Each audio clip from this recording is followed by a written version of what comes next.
Well, we are in Masterclass mode and we are studying the book, Open Your Mind to Prosperity. So if you're just joining us, Open Your Mind to Prosperity by Catherine Ponder is the book that we've been studying this summer. You can feel free to get a copy for yourself. We'll be sharing the text of the book on the screen, so you don't need that today. I want to check in with you all and I want to know how you've been embodying and practicing the love concept as we talked about last week. What's showing up? You can share it in the comments. Let us know who you've been loving on. I hope you've been loving on yourself and others, and how you've really been embodying that, which is beautiful. I also want to ask you all, first remind you all that if you have questions, send those questions in to truthsunday@celebrationsc.org. And as we are moving into the final chapters of this book, one of the things that we're going to be doing in the closing week is we want to highlight and share. There's so many wonderful prosperity reports. Of course, we're seeing a lot in the prosperity circle, but there's so many more of you that are not in the prosperity circle. And there's so many more of you that want to tell your story about how this masterclass has impacted you. So I want you to think about where you were back in May. Right? Before we started this prosperity masterclass, before this began in June, what was going on in your mind, what was going on in your life, and then think about all of the powerful, amazing things that have come forth in, through, and as your life as a result of your being willing to put some of these simple practices in place, just your willingness to even show up each and every week to this masterclass and fill up your heart and your mind with prosperity principles so that you can embody them. We want to hear your story. We want to hear how this masterclass has impacted your life, and we want to be able to share that with the wider community. And that's something that we're going to be doing as we close out this masterclass for 2025. But of course, there's more to talk about. So let's get into it. Let me put the book on the screen. There we go. And so we are in chapter 10, Prosperity Through Divine Restoration. And there's so much goodness in this chapter. Mm-hmm. I think in many ways, this might be the most healing chapter.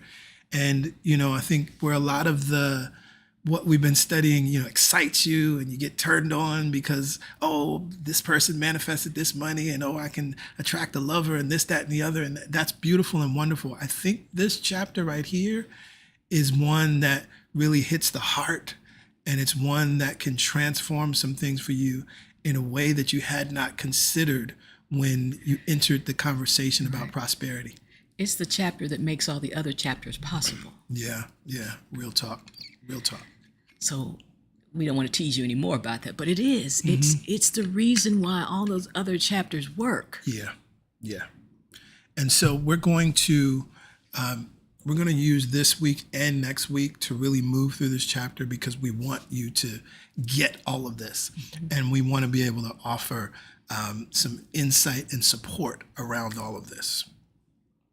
Prosperity Through Divine Restoration, Chapter 10. One of the least known ways of demonstrating prosperity is that of dwelling on the idea of divine restoration. Excuse me. If you could trace back in memory the cause of the unhappy experiences in your life, you would doubtless discover that most experiences of ill health, financial difficulties, and human relations problems were related to a belief in loss. All of us have felt that at certain times in our life we lost something, and that because of that loss, we have had hard experiences. You often hear people say, my problem began when I lost my husband or wife, when I lost my health, when I lost my business, when I lost my good reputation. Mail that comes to me from around the world reveals that the one writing usually feels their problems began because of some loss in their life. A former business executive who now has financial and health problems feels his troubles began when he lost his fiancée to another man many years ago. An unhappy woman feels that all her problems of ill health, financial lack, and personal unhappiness stem from the fact that she was born prematurely 50 years ago. Her belief, that the loss of another month in her mother's womb hurt her chances for a good life has led her from one problem to another ever since. Loss of parents or loss of love in childhood causes many a problem-ridden person to cling to those problems years later. Let's take a breath and let that settle in. She's not blaming the person for that belief. She's saying there's a connection. Because, for example, the woman who believed that because she had one less month, she was born premature, that set the trajectory of her life. That's the kind of thinking that we're talking about, that loss of something. Yeah.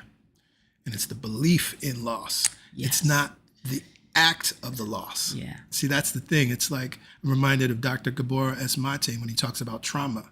Right? Trauma is not the thing that happened, the factual event.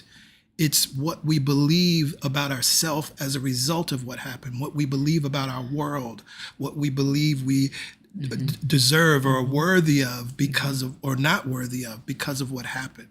Right. Right. And so often, we use these terms and these phrases, right, where we talk about, fear, doubt, and worry and lack and limitation. Right. And so we just talk about lack and limitation, and we all know that we don't want any lack and limitation. But this is what we're getting at. See, the lack of limitation is a belief in loss. And many of us, it's so easy for it to happen. Health diagnosis, the loss of a parent, right? A failure of a business or the failure of a marriage. And then that sets this point, this marker in our minds that we then believe that had that thing been different, had that thing not happened, we would be happy, we would be prosperous, we would be this, we would be that. And I'm glad we're stopping here to talk about this because, as PG just said, we're not saying that the experience didn't happen. No one is negating that experience happened. And if they are, you don't need to talk to them. Right. We're not saying that. What Right. we're saying is what you believe happened as a result of that experience kind of gets stuck. It's kind of like if there was a record, maybe I'm dating myself, and it gets stuck in that groove, and it keeps playing that same groove over and over, consciously or unconsciously. That's what we're talking about. Yeah.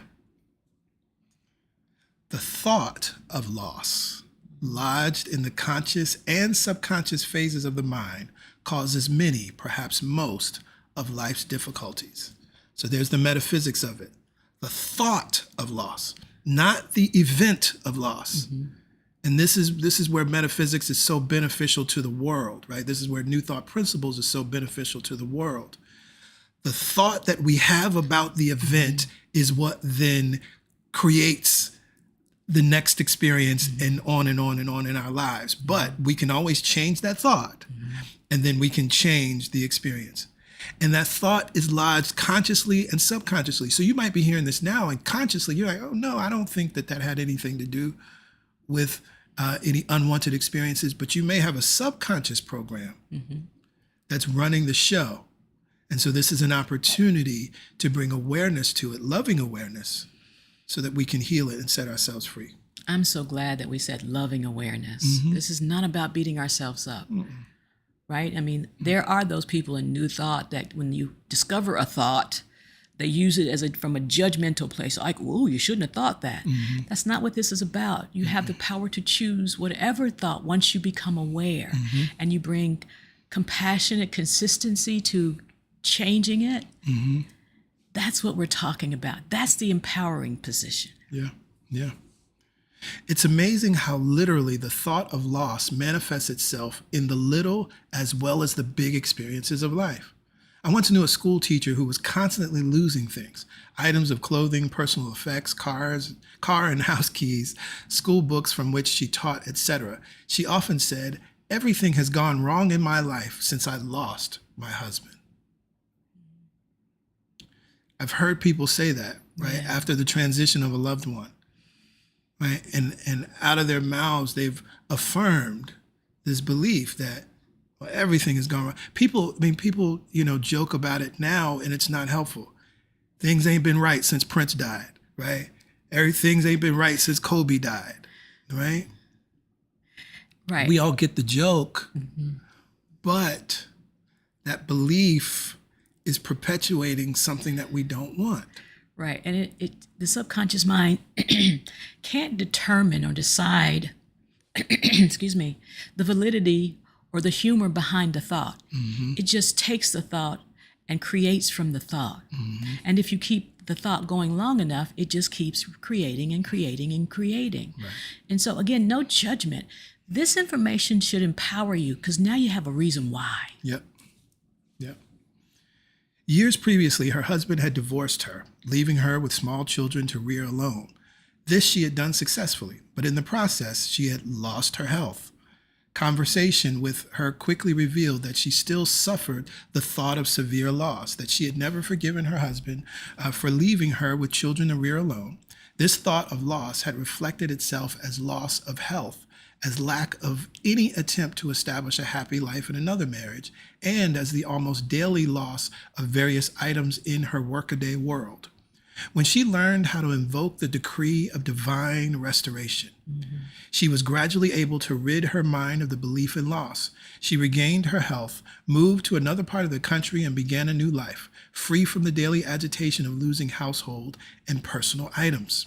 Because they were no longer in her vibration. That energy of losing things wasn't in her vibration. Again, we're not saying that we don't experience grief. We must move through the grief process around whatever it is. Yep.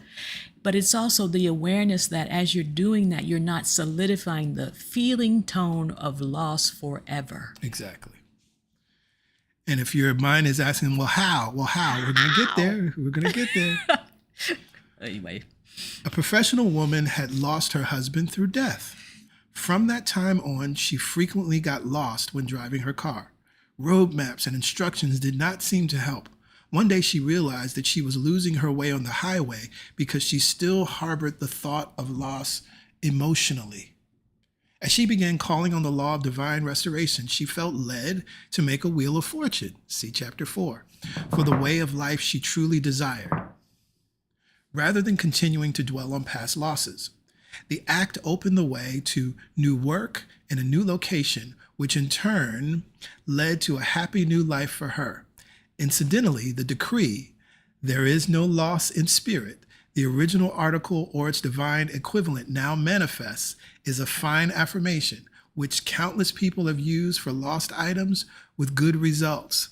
If you all have heard me tell the story about Reverend Johnny Coleman, this is where I first learned this affirmation, as she affirms it: nothing is lost in spirit. Nothing is ever lost. Nothing is lost. Right? Ever.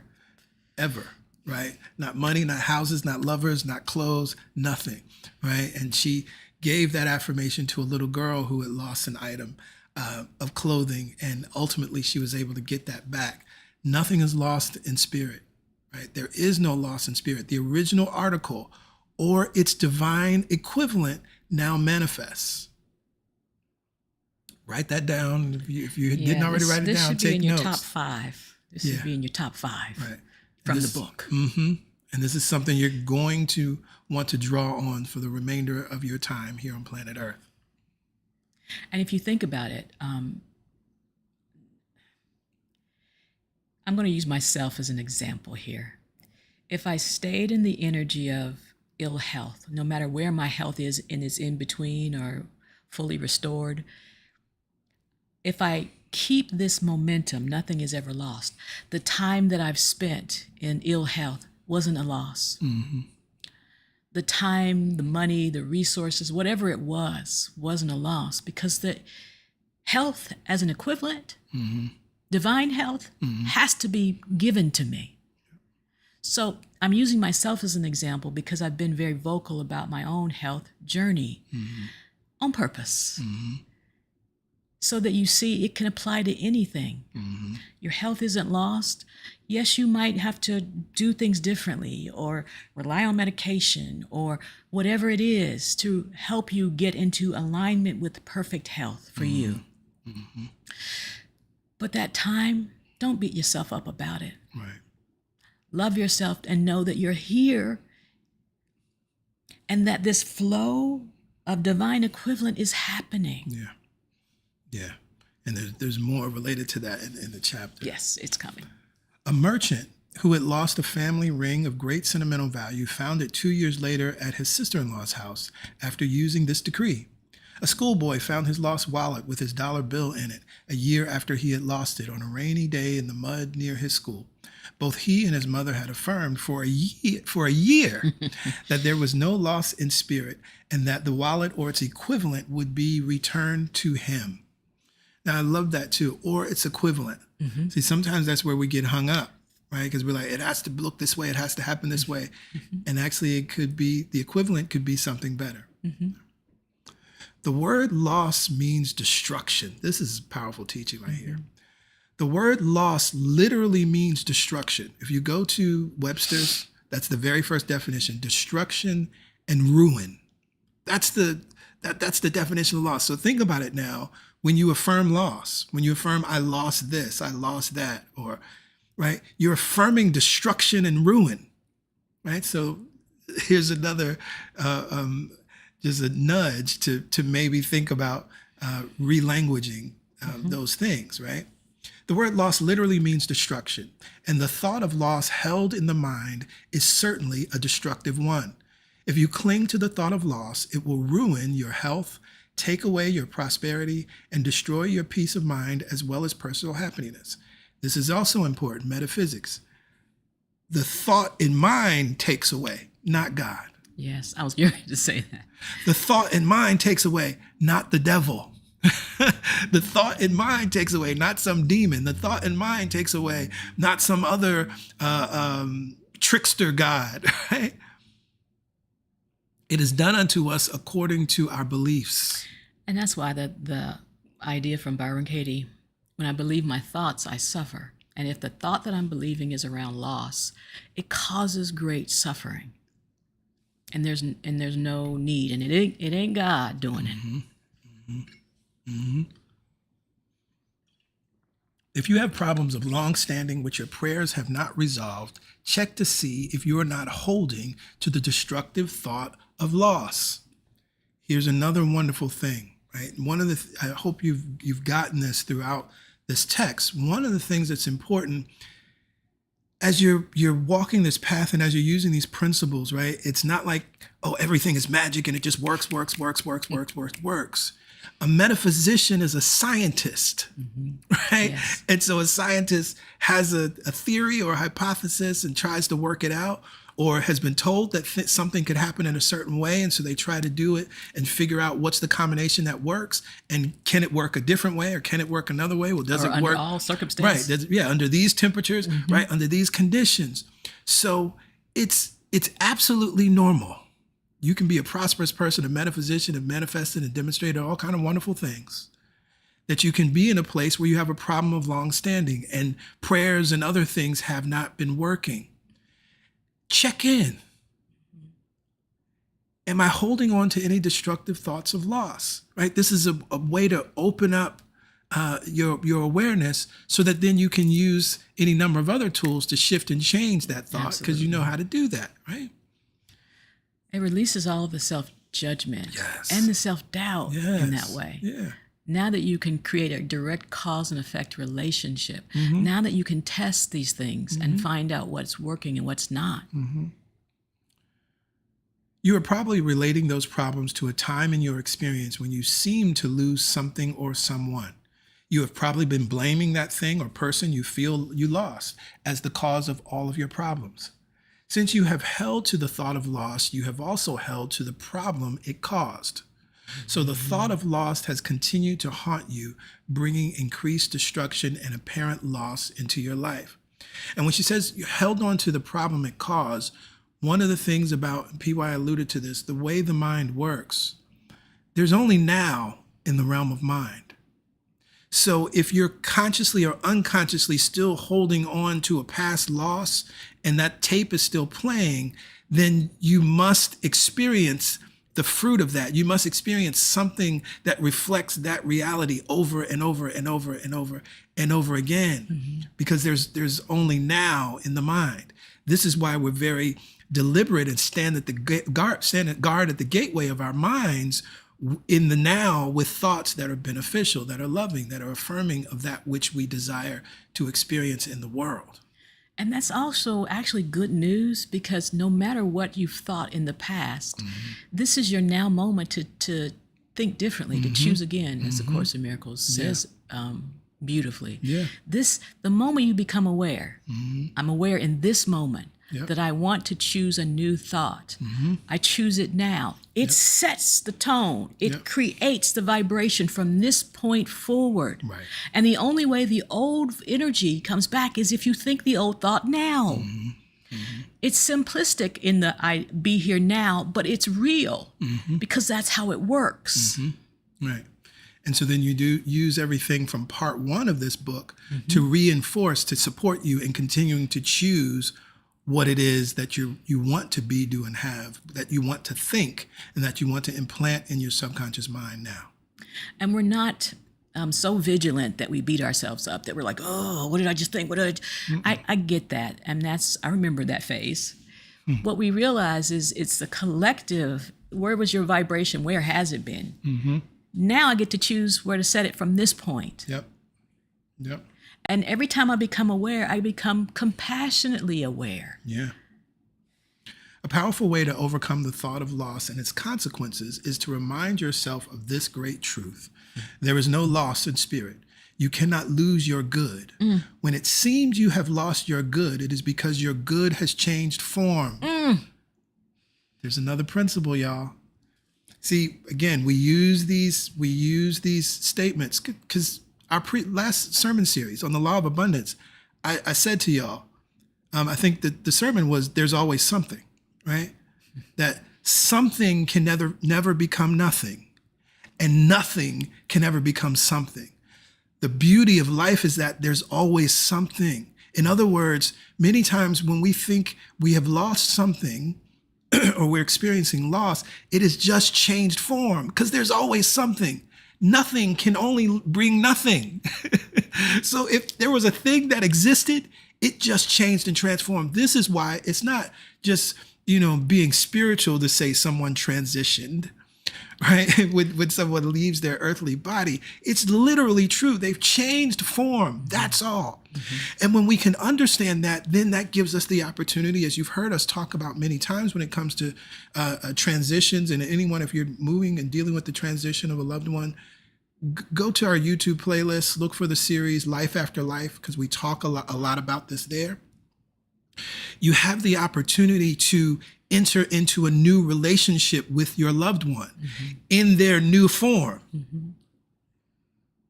So this, oh my goodness, I know this has just literally changed something for somebody right now. Like I can see and feel the switch that just flipped. I want to read it again, and I'll keep going in that. There is no loss in spirit. You cannot lose your good. When it seems you have lost your good, it is because your good has changed form. Reminds me of, for those that love the Christian stories, right? Why do you seek the living among the dead? Right? When they go to the tomb and Jesus isn't there, and the gardener's like, why are you seeking the living? Change of form. That's what that, metaphysically, that's what that was talking about. Remember that there can be no loss in any phase of nature. The elements of nature merely change form. When your good seems to leave you to fly out the window, let it go. That is good you have outgrown. Then watch for new good to come in the door. If somebody planted an apple seed, you wouldn't see the seed anymore. And imagine you would never cry and lament, oh no, I lost my apple seed. Meanwhile, the apple seed is doing all kinds of wonderful things, ultimately becoming a tree. It has changed form. The apple seed is gone. It's literally not a seed anymore. It will never be a seed, that seed anymore, right? You can't get it back. So you could live in a false awareness of loss. Meanwhile, that seed is transformed and multiplied. Just as it is true in nature, so it is true in, through, and as your life. That's the principle of correspondence. As above, so below. As below, so above. So as you can appreciate that principle with something as simple and seemingly insignificant as an apple seed that becomes the tree, right? You lose the seed, so that you can gain the tree and all that the tree brings and benefits us. So it is true with everything, because everything simply changes form. We don't lose it. Yeah. We told you this chapter is full, and that's why it's going to take 2 weeks. And we hope that as we move through it at this pace, you write down your questions, because I'm sure there's questions out there, but PY, what about? And PG, what about? That's great. We want to hear your questions. You can bring them to God Talk, or you can definitely email us your questions, because we want you to take away from this chapter in this book how life really works. Yeah.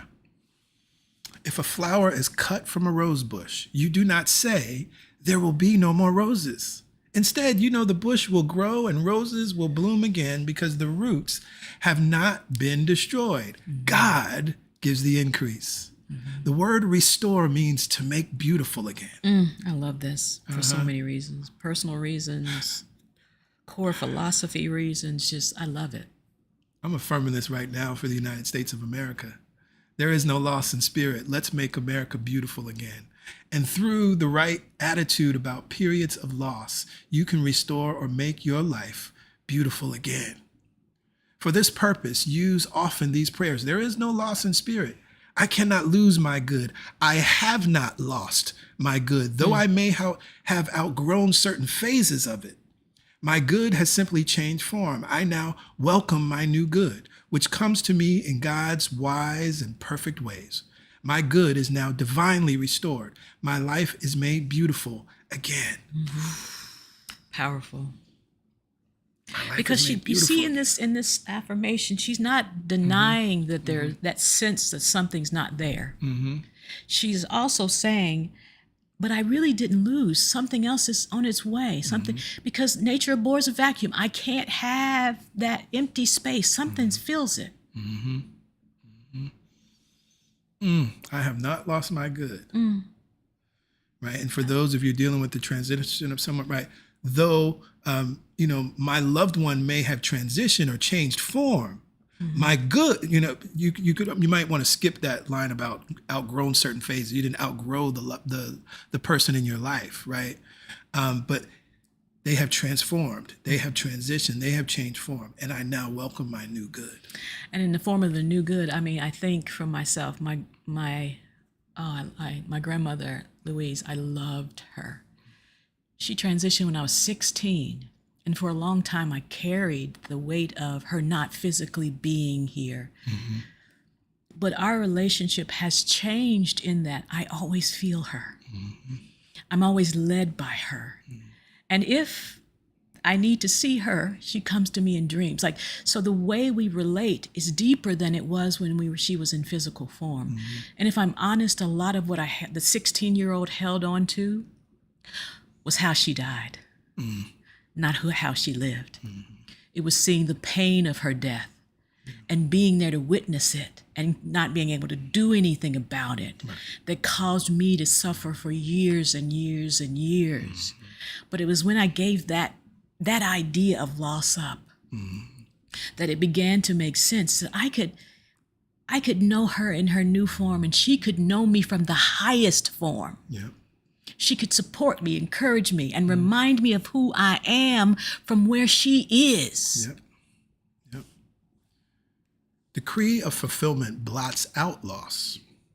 You can resolve the thought of loss and its consequences by realizing that a belief in present and future fulfillment blots out previous beliefs in loss. This is exactly what we were just talking about earlier, right? What you believe presently transforms what you believed in the past. The mind easily accepts the thought of fulfillment in the phrase divine restoration, since it is easy for the mind to think of past good as being restored in some appropriate form of present fulfillment. The prophet Joel was a master psychologist who pointed out how fulfillment can come through the degree of divine restoration, how one can bring into their life that which more than compensates for what has gone out. He pointed out this great success attitude to the people of Jerusalem 700 years before Jesus Christ, at a time when they were very discouraged. there had been a great plague of locusts, which had caused much suffering and loss of crops, so that the people were left without food to eat. God spoke through Joel and made the Hebrews this promise of divine fulfillment. I will restore to you the years which the swarming locusts have eaten. You shall eat in plenty and be satisfied, and praise the name of the Lord your God, which has dealt wondrously with you, and my people shall never again be put to shame. The years which the locusts have eaten symbolize those periods in your life that have seemed empty of good or even filled with trouble. Right? This is a passage of scripture that preachers have been preaching from as a beacon of hope, right? Over and over again. This idea of restoration, divine restoration. This is a universal spiritual principle. They are the periods you are inclined to look back on with bitterness, condemnation, or deep hurt. God promised to restore the Hebrews good, and God will restore yours too, if you will change your thinking about those difficult periods. And see, there it is, right? So many of us have what Dr. Joe Dispenza calls an addiction to the familiar past.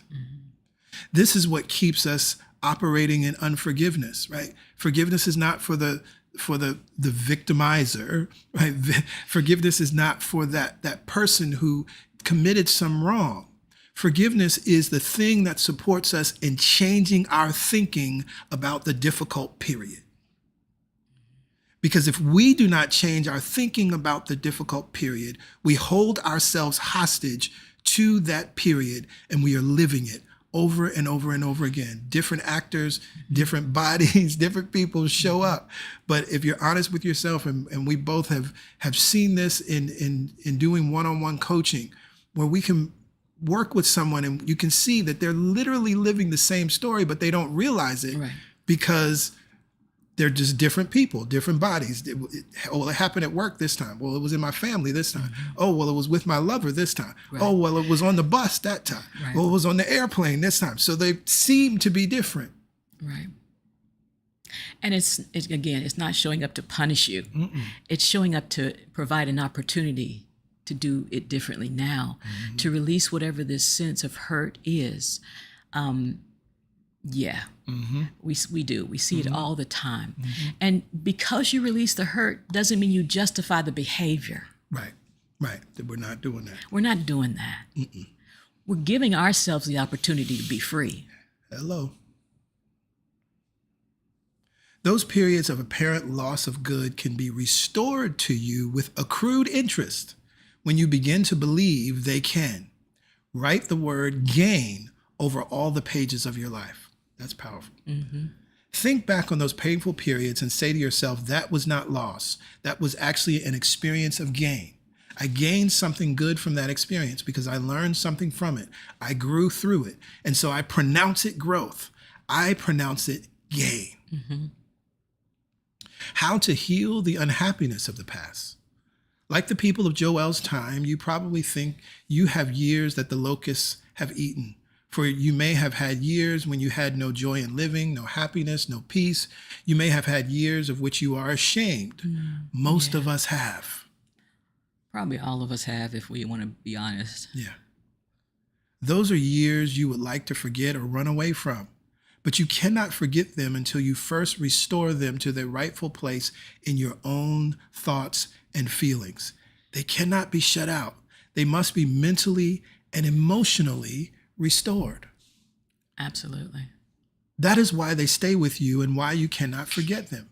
They must be restored, made beautiful again, in your thinking as years of growth and learning, and therefore years of good, regardless of appearances. Again, we're not saying that the experience was good. We're saying that the benefit that we are now operating from the perspective of gain.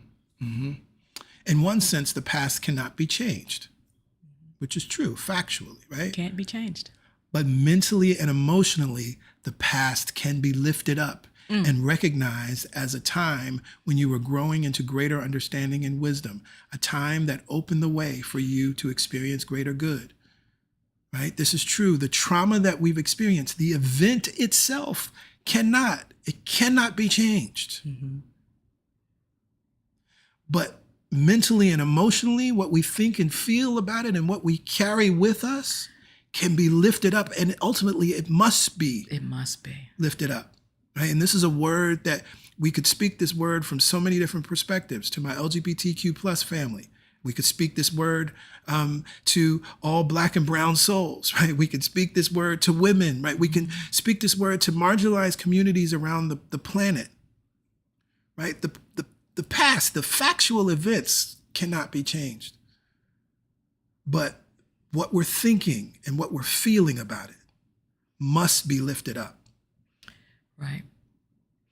And that's that loop that people get stuck in. Well, if this would have been different, but it wasn't. I mean, it almost sometimes it sounds a little impersonal or cold to say it that way, but it's not. It's really empowering because as long as I keep wishing for a past that's already gone, I'm never going to live fully now. Yep. Never. Nope. And I've gone through years in that way myself. Well, if I hadn't dated him, then this wouldn't have happened. Well, I don't know that for sure. Right. I don't know that it wouldn't happen in another relationship. Right. But what do I know for sure now? I learned what I do not like or do not desire in relationship. Yeah. And now I get to create it. Yep. That's it. You would not be the person you are today. You would not have the love, the understanding, the maturity, the depth, the compassion, the soul-searching desire for more of God's goodness in your life if you had not had the past experiences you have been condemning. And this is so powerful because many times, first of all, we are operating from the perception that we're broken. And then we look for ways or unconsciously create circumstances and ways in which that is being fulfilled. And then we lock into that way of judging ourselves. If this hadn't happened then, but we never get to the point of, but what if I'm whole? And what if I couldn't be here in this, physically in this place without moving there, without learning, without growing, without evolving myself? What if, because right, when we come to these teachings, we want to change everything once we realize. We want everything changed. But we don't realize that, oh, without Yolanda, that was 20 or 12 or 30. I'm not going to go past that. 40. I couldn't be here now. So I honor all of the Yolandas that have been. Yeah. I take her wisdom with me as I create from here. Yeah, I just highlighted that. I mean, that's something that you could really read to yourself every day. You would not be the person you are today. You would not have the love, the understanding, the maturity, the depth, the compassion, the soul-searching desire for more of God's goodness in your life if you had not had the past experiences you have been condemning. And so then those can become the springboard. It's almost like write those on the side of the paper. Now what do I want? Right. Write this on this. This is what was. What do I want now? And that way you don't condemn it. You just see it as information to create now. Yep. Out of the past, you have grown, unfolded, and expanded your understanding and your world. So do not try to run away from the past. Do not condemn. Do not condemn it. Just try to put it in its rightful place in your own thinking. Those experiences were for good because through them you came forth into a larger place in your understanding. Release all anxiety or condemnation of yourself or others about your past. Please highlight that. Just release all condemnation of yourself. You might not even be to the others yet, but can you start with yourself? Yep. As Joseph said about his own unhappy past and those who caused it, after he had come through it to a larger place in his understanding, as well as to glorious good in his world, you meant evil against me, but God meant it for good. Just as God is in your present, so was God in your past. How did you get here without it? God was with you when you were having the experiences you now feel were wasted. God was there helping you grow, leading you through those experiences, whether God seemed to be or not, toward fulfillment. If God was with you, bringing you into greater good, how could the past have been evil, futile, or wasted? Y'all, please, I don't know. I hope I feel like we're touching into something. I feel like we're healing something for people right now. On a deep level. On a deep level. And here's the thing. You read that and you might be thinking, well, if God was with me, why didn't God intervene? That's not how God operates. So you got to heal your idea that God is Superman, right? Comes in and saves the day. That's not who and what God is. God is the presence and power. God is an action word, a verb, right? And so the presence is available and is always responding to the molds that we have created through our thought, right? But we must understand and know that there is no spot where God is not, that God is only right here, right now, with us then and with us now. And we have the opportunity to shift and change, right? We are our own superhero, right? We are our own savior in truth. Absolutely. Right? And as I shift my perspective about the past, God had to be there. Those situations, of course God was there. Of course. That divine infinite intelligence was there. Yep. That love was there, unconditionally loving, there. Yep. So let the years that the locust has eaten now be restored to you.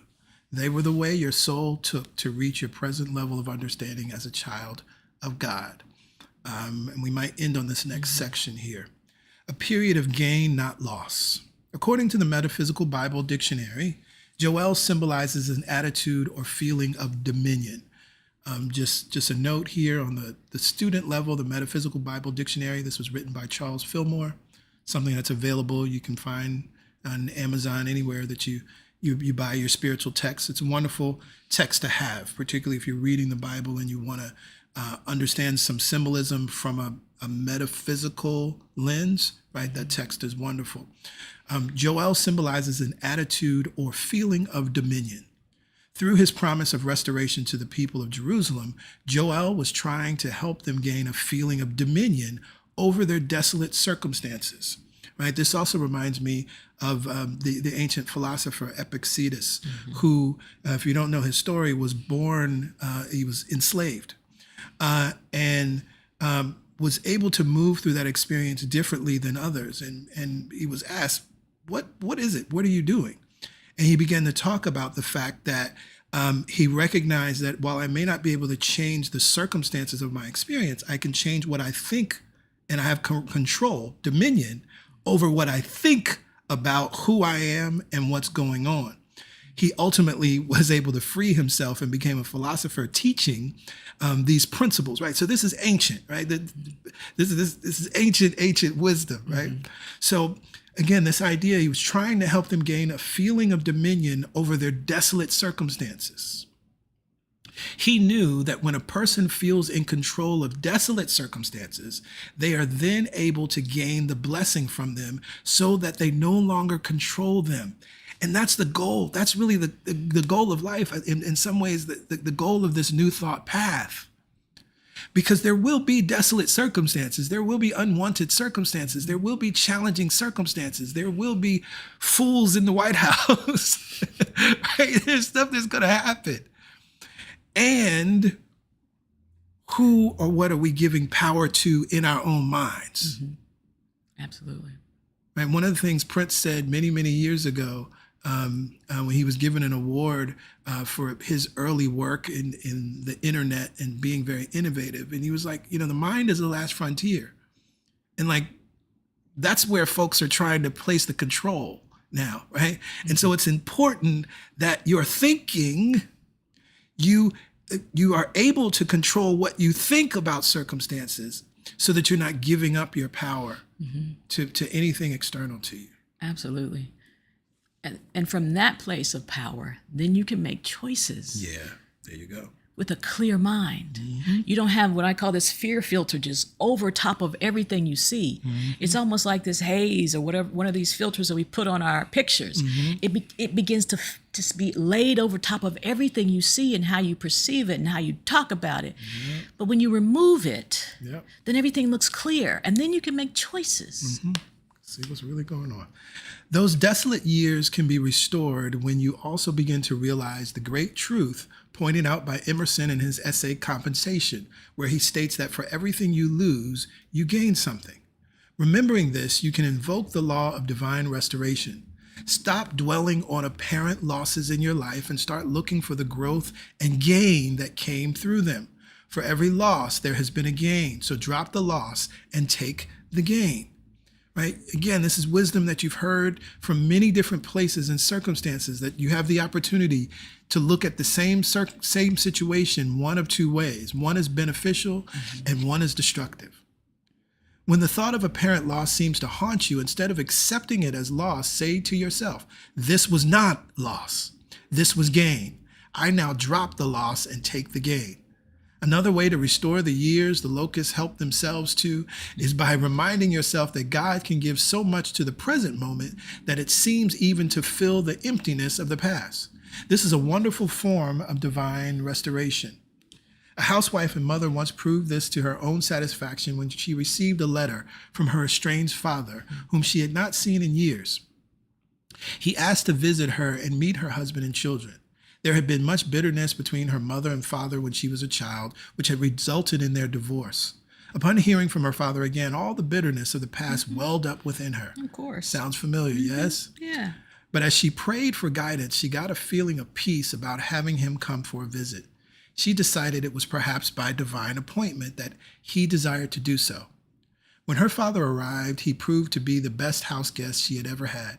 They laughed, talked, and experienced a mutual companionship they had not previously known. Her father was especially congenial with her husband and children. It proved a soul-healing experience for all concerned. Indeed, it was as though their present happiness made up for the emptiness of the past. Then her father went on his way, and 6 months later she received word that he had passed away in a distant city. How glad she was that the lost years had been restored between them in their last visit together. Whew, everybody take a breath. Let's take a breath in that.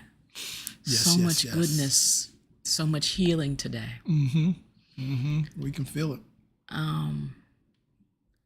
We can definitely feel it. So, we of course want you to come back to the beginning of this chapter, read. You can read to the end. And so that as you read it, you're like, I wonder what they're going to say next week. We are going to, because we think that this chapter is so beneficial, and there's so much healing available, we're going to continue in this chapter next week.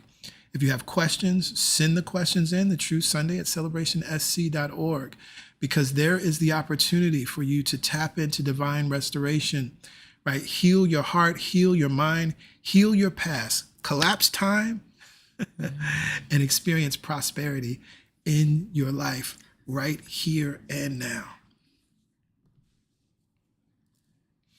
And so in this moment, it is time for giving, and it's very easy to give at CSC. You can go to our website, celebrationsc.org/give. You can text your dollar amount to 347-744-9500. There's a $10 minimum to text to give. And also, you can go to the Church Center app. You can just use that QR code, or go to the App Store or Google Play Store, download the Church Center app. You can give there. If you want to use Apple Pay, which is very convenient, you can use Apple Pay there in the Church Center app. Whichever mode or means you choose to give, all good, right? And we want to make that as simple and safe and secure as possible for each and every one of you. But what's most important is to understand that as you give, you receive. Wherever you are right now, by yourself or with somebody, it doesn't matter. Just affirm, as I give, I receive. I receive. And what does that mean? That means that the thought that's behind my giving, the thought that's informing my giving, the thought that's guiding my giving, the thought that's supporting my giving, the thought that is wrapped around my giving is what I will actually be receiving. And so it's wonderful as we are in this mode of the masterclass and open at our mind to prosperity. We understand that prosperity is our birthright. We understand that that God is our supply and abundance of everything now, right? We understand this truth. And so we're giving from that unending source that is God, which is abundant and continues to replenish and restore and replenish and restore and replenish and restore. So there is no need to give in fear. There is no need to give in worry. It replenishes and restores. And so we're not trying to make up for last week with this week and catch up from last year, right? We're not trying to do any of those things. We're not worried about getting in trouble. Or getting our name on the list. Right. As you give, you receive. And so when you give from that place and you give from that consciousness, then you can affirm this thing with joy and with power. And I want you to speak it out loud and clear. All the money that I circulate. All the money that I circulate. Returns to me multiplied. Returns to me multiplied. In a never-ending cycle. In a never-ending cycle. Of increase. Of increase. And enjoyment. And enjoyment. To that we say amen. Amen. Ashe. Ashe. And so it is. So it is. So it is. So it is. And so it is. And so it is. Yes, yes. Well, we love and appreciate each and every one of you. We continue to be excited about life because it just keeps getting better and better all the time. We are excited about CSC because it just keeps getting better and better all the time. We're excited about you because we see that your life keeps getting better and better all the time. And so we want you to have an amazing rest of your Sunday and even better week. Join us on Wednesday for the Momentum Prayer Call at 7 a.m. Eastern Standard Time. And then let's get back here on Sunday as we continue to talk about prosperity through divine restoration. Again, we see and know, we see in your comments some beautiful things are being shared and light bulbs are happening and healing is happening. We know there's many in our community that have been dealing with recent transitions and not so recent transitions.